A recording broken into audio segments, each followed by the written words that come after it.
안녕하세요. SN모터스 대표 배성구입니다. 네, 저번 화에 BMW 화재 사건에 대해서 다뤘는데요. 워낙 관심도 많고 질문사항도 있기 때문에 이번에 다시 한번 다루기로 했습니다. 그래서 BMW 화재 사건에 대해서 2탄을 준비했습니다.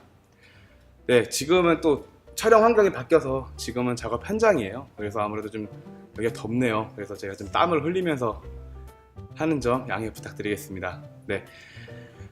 오늘 주제는 크게 좀 어떻게 보면 이제 심화 단계이기 때문에 좀 주제를 좀 나눴습니다. 그래서 오늘은 EGR 밸브에 대해서 집중적으로 말씀을 드릴 거고요.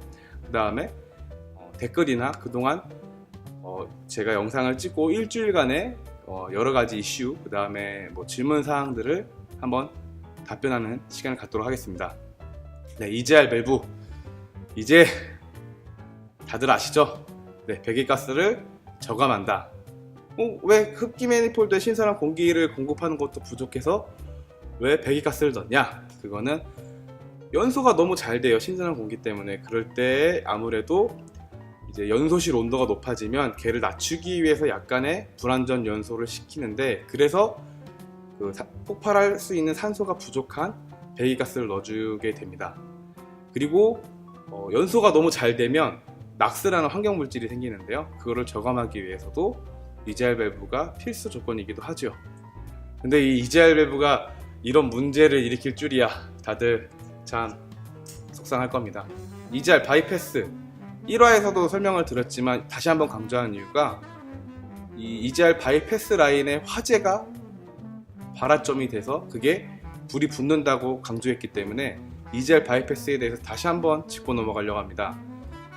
그게 뭐냐, EGR 쿨러를 통해서 배기가스가 지나가야 온도를 낮춘 다음에 이 배기가스를 흡기로 넣어주는데요. 오히려 냉각수가 온도가 낮을 때, 냉간시 때, 영하라기보다는 냉각수 온도가 50도 이하일 때에는 오히려 배기가스를 뜨겁게 보내서 엔진을 웜업을 빨리 유도하는 그런 라인이라고 보시면 됩니다.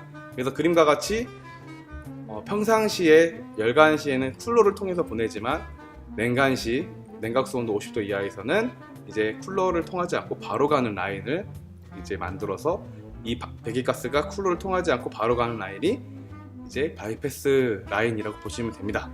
네, 이제는 좀 쉽죠? 자, 근데 여기서 좀 저도 의아해한 부분이 있고, 그 다음에 많은 분들이 이게 뭐 EGR 밸브가 과거에도 문제가 있었다, 이런 주제에 대한 얘기가 있었는데요. 그 부분을 이제 얘기를 하는데 저도 최근에 좀 놀랐어요. 이제 BMW 디젤 엔진은 N47이라는 엔진이 있고 B47이라는 엔진이 있습니다. 그건 뭐냐, 4기통 디젤인데요. 쉽게 얘기하면 N47은 이제 구형, B47은 신형, 이렇게 엔진을 구분해 보면 되는데, 리콜 대상에는 B47, 그러니까 신형 엔진에도 들어간 EGR이 문제가 있다라고 전달을 받고, 신형 엔진도 리콜 대상이라고 해서 저도 좀 놀랐어요. 아무래도 연식 대비 딱 애매한 시점이 있었기 때문에 저는 N47만 해당되는 줄 알았는데 B47도 해당되더라고요. 그래서 N47 EGR에 대해서 저도 좀 연구를 좀 해봤어요. 그래서 BMW 이제 그 부품 도면도 좀 확인해보고 그 와중에 새로운 사실을 알게 됐는데요. N47은 이미 구형 품번과 신형 품번이 있었습니다. 네. 그래서 품번은 이제 알다시피 11717810-751 이게 구형이고, 개선품은 11717823-210이라고 합니다. 그래서 N47에도 구형 부품과 신형 부품이 있는데요. 이미 PUMA 대책이라고 해서 한번 개선이 됐다라고 보시면 돼요. 그리고 B47 품번은 11718513-691. 네, 완전 품번이 3개 다 다르죠. 하지만 이 EGR이 구형과 신형 엔진에도 다 리콜 대상이라는 게 가장 포인트인데요. 자, 그러면 여기서 N47 EGR이 뭐가 바뀌었길래 개선품일까요? 그래서 좀 알아봤습니다. 그 전에 이제 PUMA라는 이제 대책? 이게 참 궁금해서 저도 좀 알아봤는데요. 쉽게 설명드리면 엔진이 개발되고 나서 개선된 사항이나 또 업그레이드 내용을 PUMA 대책이라고 해서 이제 이 부품으로 바뀌었습니다라고 안내를 한다고 보면 돼요. 네. 그래서 N47 구형과 신형 EGR에 대해서 한번 사진을 첨부해 봤는데요. 자, 봐보시면 딱 봐도 뭔가 이상하다고 느끼셨을 겁니다. 그리고 제가 왜 EGR 바이패스를 왜 강조했는지까지도 알 수 있는데요.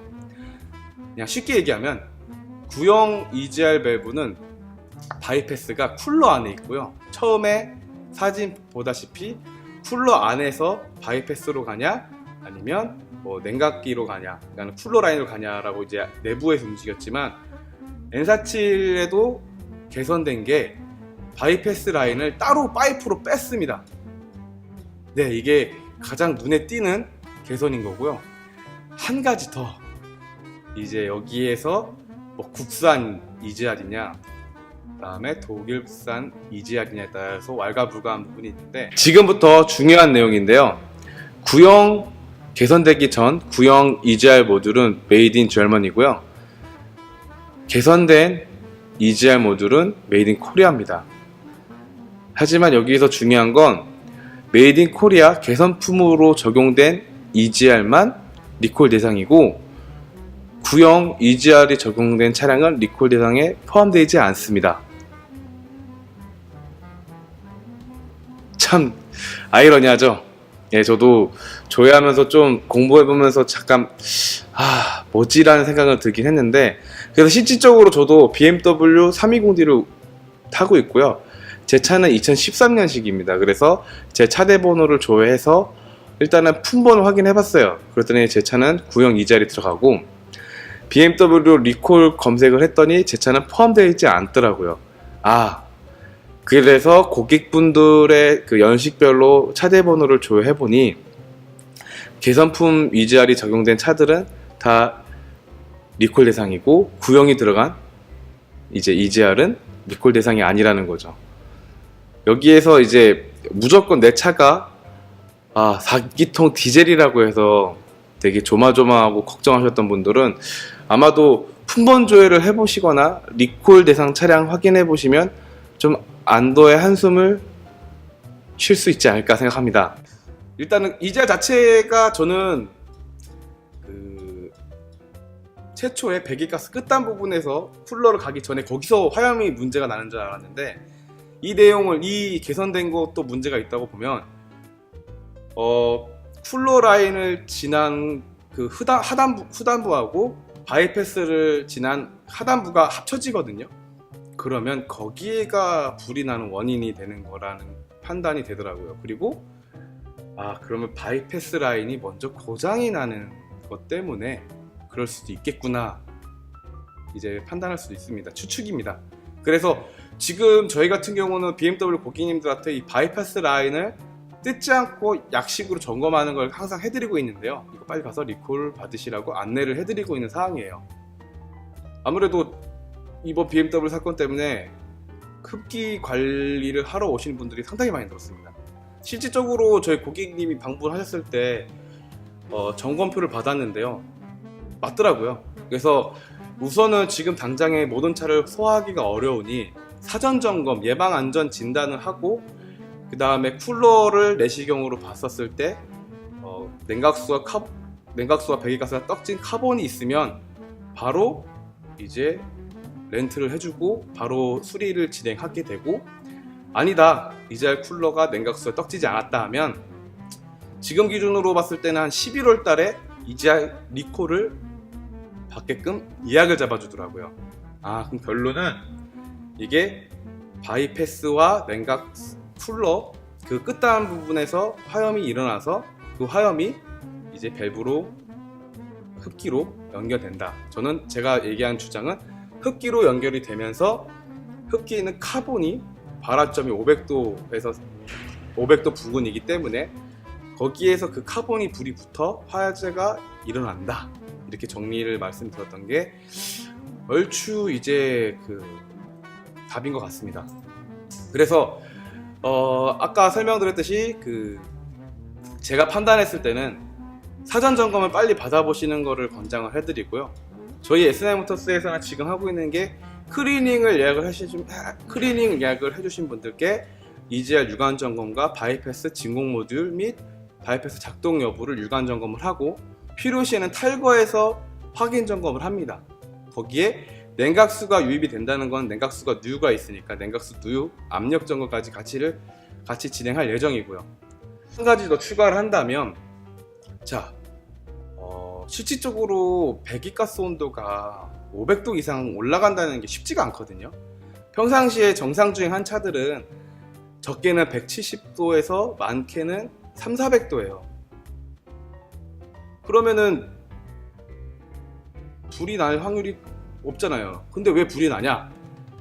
DPF 구동 모드라는 게 있어요. 이거는 조금 집중해서 말씀을 드리면, DPF가 이제 안에 소트나 애쉬 혹은 이제 DPF가 쉽게 얘기하면은 이제 안에가 막혔다 하면은 강제로 태우는 모드를 통해 이제 DPF를 자연 재생을 하게 되는데, 이때 자연 재생 방법은 고온의 배기가스를 DPF로 넣어서 DPF에 있는 그 PM을 태우는 거예요. 즉 DPF 구동 모드 때 700도에서 많게는 800도까지 올라가요. 평균적으로는 600도에서 700도인데 진짜 심한 차들은 800도까지 올라가더라고요. 그래서 DPF가 강제 구동이 되는 확률을 강제 구동이 되는 그 횟수를 줄이면 아무래도 배기가스 온도가 높아지는 횟수가 적기 때문에 화재 예방에 도움이 되지 않나 생각을 하기 때문에 DPF 관리를 꼭 마지막에 강조해 놨습니다. 자신 있게 얘기하지만 규칙적으로 그 다음에 차를 관리했던 차들은 특별하게 냉각수도 포함이죠. 냉각수가 준지도 아는 고객들은 이미 아무래도 그 화재에는 이미 예방할 수 있는 상황이 되지 않았을까 합니다. 그래서 번거롭지만 사실상 화재 때문만은 아니거든요. 이제 화재뿐만 아니라 자동차 관리라는 거는 꼭 내가 한가할 때 문제가 발생되는 게 아니에요. 꼭 내가 바쁠 때 혹은 뭔 일이 있을 때 꼭 차가 말썽인 경우가 많아요. 그래서 스트레스를 많이 받죠. 화재뿐만 아니라 자동차를 안전하게 오래 타시려면 주기적인 관리와 클리닝이 필수라는 거 마지막으로 강조하고 싶습니다. 마지막으로 질문과 댓글을 통해 소통하는 시간을 갖도록 하겠습니다. 그래서 대표적인 3가지 질문을 제가 받았는데요. 또 사적으로도 많이 받은 부분입니다. 네, 첫 번째로는 유독 왜 국내에만 화재가 많은 이유에 대해서 제 생각을 먼저 말씀을 드리면, 애시당초에 수입차라고 해서 엔진오일을 2만 킬로 타라고 하는 거는 그거부터 잘못됐어요. BMW에서 제시하는 BSI를 통해서 차량 관리를 하다 보면 카본도 많이 생기고요. 그 다음에 DPF도 문제가 생기기 마련입니다. 더 웃긴 거는 보증기간이 끝날 무렵에 그 문제가 폭발돼서 이제 과다한 수리비가 나오게 되죠. 이거는 제가 경험상으로도 그렇지만 이미 다들 알고 계시는 부분일 거예요.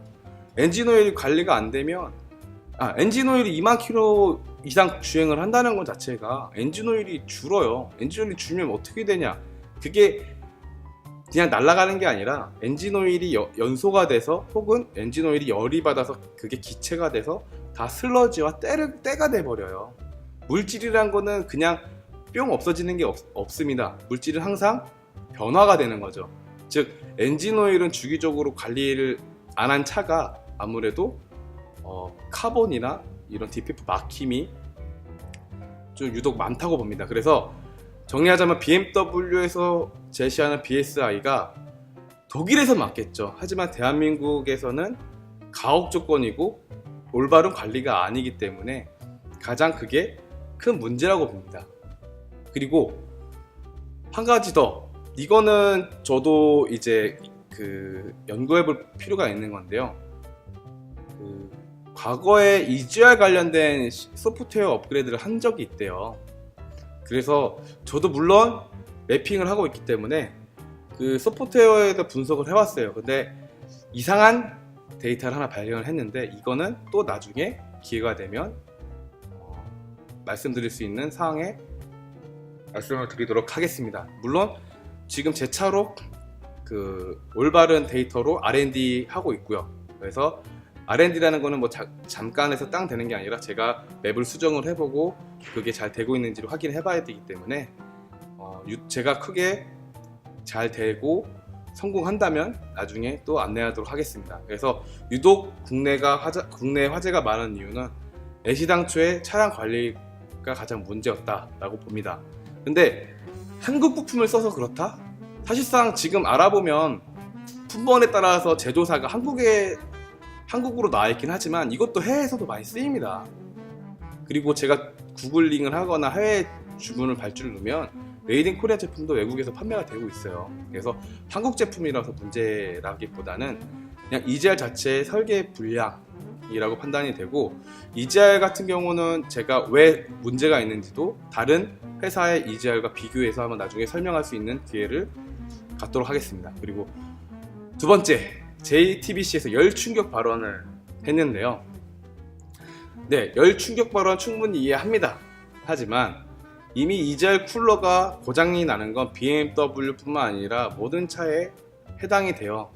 그래서 뭐 랜드로버라든지 크라이슬러라든지 이미 EGR 쿨러가 문제돼서 냉각수가 섞이는 이런 사례가 많이 있습니다. 차라는 게 한번 만들어지면 완벽할 수는 없잖아요. 그래서 개선이 되는 부분인데, 열 충격으로 인한 제조 불량이다. 이거는 사실상 조금 고민해봐야 될 부분이고, 물론 열 충격으로 해서 냉각 라인과 배기가스가 섞일 수도 있겠죠. 하지만 열 충격뿐만 아니라 냉각수 관리가 안 돼서 냉각수 자체의 이물질로 인해 동맥경화로 인해서 순환이 잘 안 된다든지, 혹은 알루미늄 때라든지 아니면 냉각수의 노후로 인해서 안에가 문제가 되는 경우도 있기 때문에 무조건 열 충격 때문이라고 판단하기에는 저는 아니라고 생각합니다. 그리고 마지막으로 이슈 매핑 문제. 그래서 봤어요. 이슈 매핑을 하면 카본이 많이 쌓인다. 아닙니다. 카본은 매핑을 했다고 쌓이는 게 아니라 차량 관리가 잘 안 됐을 때 유독 많이 쌓이거나 아니면 주행 조건이 안 좋을 때 유독 많이 쌓이고요. 그리고 카본이 쌓이는 건 자연적인 현상입니다. 자연적인 현상인 거를 관리하고 클리닝하는 이유가 그래서 그런 거고, 과거의 차에서는 워낙 시스템이 둔하기 때문에 카본으로 인한 컴플레인은 없었어요. 하지만 차가 계속 발전함으로써 카본에 대한 컴플레인과 트러블이 생기기 마련입니다. 이거는 시대가 바뀌었기 때문에 차량 관리 방법도 바뀌고 시스템을 어떻게 차를 관리하는 것도 시대에 맞게끔, 그 다음에 개선되는 시스템에 맞게끔 해야 되는 게 맞다고 생각합니다. 그래서 이슈 매핑 때문에 불난다는 건 전 아니라고 봅니다. 네, 그래서 오늘 준비한 건 여기까지고요. 제가 앞으로도 일주일에 한 번씩이라든지 이렇게 해서 영상으로 찾아뵈려고 합니다. 일주일에 한 번씩 하려고 꼭 저도 노력하고 있습니다. 그래서 많은 댓글과 질문 환영합니다. 그래서 제 이메일 주소를 제가 밑에 놓도록 하겠습니다. 그래서 궁금하신 사항은 이메일 주소로 보내주시고요. 앞으로도 이제 다양한 주제와 그리고 재미있는 그런 원리, 그 다음에 자동차의 구조에 대해서 만날 수 있는 기회를 갖도록 하겠습니다. 네, 그리고 BMW 화재, 네, 제 차도 BMW입니다. 이번에 BMW가 발전할 수 있는 하나의 계기가 될 수도 있는 거고, 아니면 정말 타면 안 되는 차로 바뀔 수도 있는 이런 큰 문제라고 생각합니다. 그래서 앞으로 BMW 회사의 그 대처에 대해서 저도 기대하고 있고요. 그 다음에 화재 난다는 이런 불안감에 좀 불안감을 해소할 수 있도록 저희가 많은 도움 드리도록 하겠습니다. 네, 좋아요, 구독하기 많이 눌러주시고요. 앞으로 자주 뵙도록 하겠습니다. 감사합니다.